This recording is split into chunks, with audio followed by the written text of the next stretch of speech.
As the Prime Minister heads overseas for the G20 and APEC meetings, the Liberal Party is claiming voters feel the election is unresolved and that 2 months into the job, Julia Gillard is not cutting the mustard with the electorate. In an address to the National Press Club today, the Liberals' Federal Director, Brian Loughnane, claimed the coalition was in a strong position to win next time round, while in Melbourne, trade union leader Paul Howes renewed warnings that young progressives were in danger of deserting Labor to the Greens. He called on the Labor Party to generate and debate new ideas. Political editor Heather Ewart reports.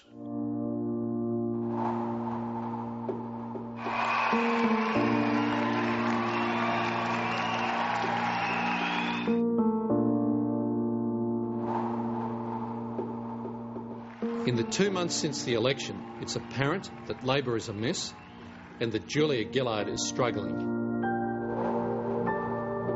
Everything that Labor does is driven by the need to survive. What do the Greens think? What do the Independents think? How will the factions react? Political survival now drives the actions and decisions of the government.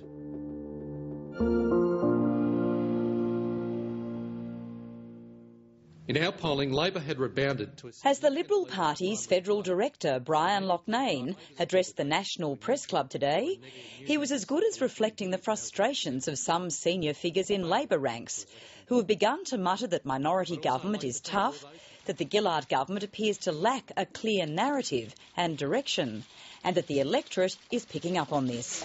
Julia Gillard is not cutting the mustard, and this is something that is causing great concern out in the Australian community.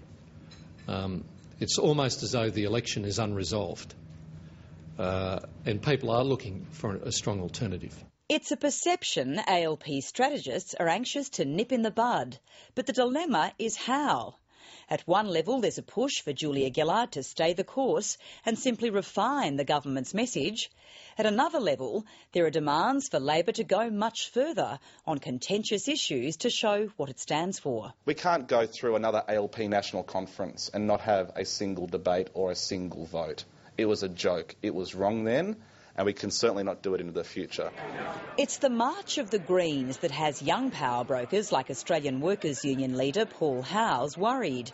And at today's Melbourne launch of his book on the election campaign, he repeated this warning on the need for Labor to re-examine party platform. If we don't, then a credible force on the left is emerging, and the young progressives like me that would have naturally gravitated towards the Labor Party will find themselves gravitating towards a different home in the Greens.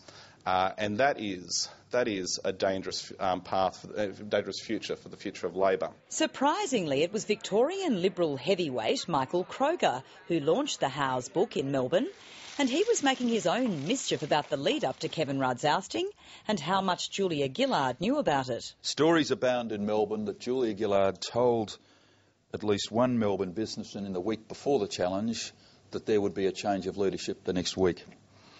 I can't prove that, but there are some very good sources that indicate that the first time she didn't know about it was the 23rd of June, that Wednesday. That wasn't the first time she knew about it. She knew about this in the week before the challenge. Julia Gillard was unable to respond directly to the claim because she's in transit on her way to G20 and APEC meetings. But a spokesman said she'd already responded in detail to events leading up to her becoming Prime Minister. What you won't find in government ranks is any misgivings about that move. Loyalty to Julia Gillard runs deep. But that wasn't going to prevent Michael Kroger today from raising the spectre of Kevin Rudd dealing with the Cabinet colleagues who threw him out of the top job. There is a lot of unfinished business with Kevin Rudd and the Labor Party. There has to be. He is a brooding, potentially ultimately destabilising force, a man who almost brought down this Labor government in the most horrific political way, a treacherous and traitorous individual sitting there in the Cabinet. And I praise Julia Gillard and the members of the Cabinet for having the courage to go to Cabinet meetings every week and sit there and look at Kevin Rudd, a man who they know tried his best to destroy the government. Back at the Press Club, Brian Loughnane was claiming the Liberal Party could detect electoral misgivings about Kevin Rudd after his first 6 months in office.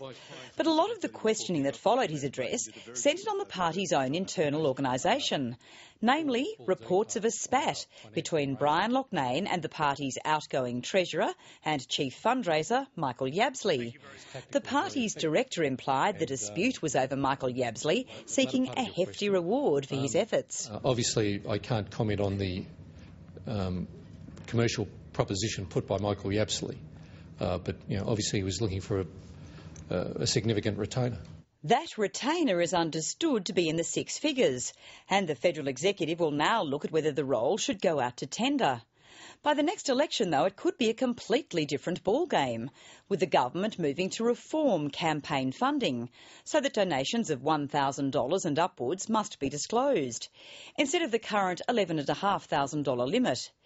It recently reintroduced the first of a package of bills to enable greater transparency, but the Liberal Party doesn't like what it sees. The Coalition cannot and will not support a proposal that does not cover the activities of third-party groups such as trade unions. Equally, the activities of other groups such as GetUp must also be included in any reform.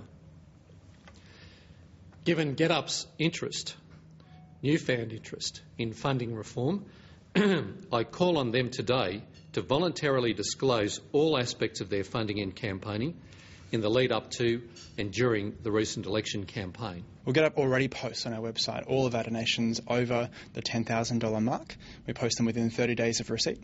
We also post a list of all of our campaign donations receipts. Negotiations between the Labor and Liberal parties will continue, but in the meantime, the government will rely on the independents to get its reforms through.